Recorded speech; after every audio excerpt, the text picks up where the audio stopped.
Israel's Prime Minister is expressing his concern over the UK synagogue attack. Benjamin Netanyahu wrote in a statement, Israel grieves with the Jewish community in the UK after the barbaric terror attack in Manchester. Our hearts are with the families of the murdered, and we pray for the swift recovery of the wounded. As I warned at the UN, weakness in the face of terrorism only brings more terrorism. Only strength and unity can defeat it. Adam Parsons has more details from Jerusalem. The Foreign Minister of Israel, Gideon Saar, has said the authorities in Britain have failed to take the necessary action to curb this toxic wave of anti-Semitism and have effectively allowed it to persist. But what I want to bring you here is, what I've got here is a copy of a letter I've obtained sent on Monday from the President of Israel, Isaac Herzog, to King Charles III.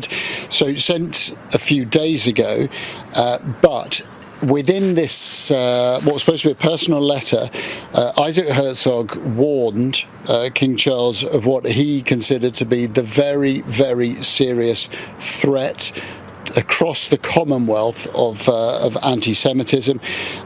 He talks about this week containing the holiest day in our calendar, Yom Kippur, which of course ended today, and says Jewish communities around the world face an unrelenting and unprecedented wave of anti-Semitism. This is a detailed letter, and he particularly focuses on the UK, Australia and Canada, picks out statistics of the rising anti-Semitism of these three countries. And I have to tell you that this is an unrelentingly critical missive between two people who know each other and clearly have a friendly relationship.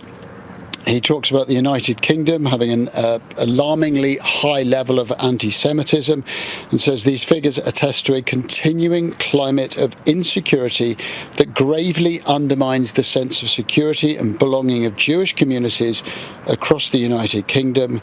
And then goes on to say, and this is in relation to Commonwealth nations, the nations which just 80 years ago stood united against fascism and Nazism have now become overrun with anti-Jewish hatred.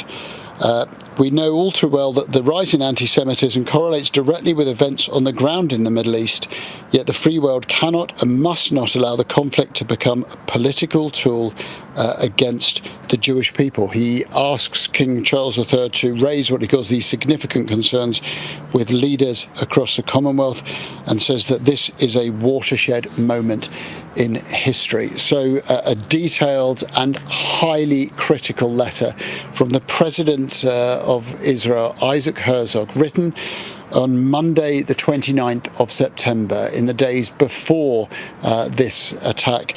I understand that Isaac Herzog has spoken to community leaders in Manchester today to express his personal condolences, echoing those that of course have been expressed by his government. But I think within that letter you have a real sense of how certain members of Israeli society feel at the moment.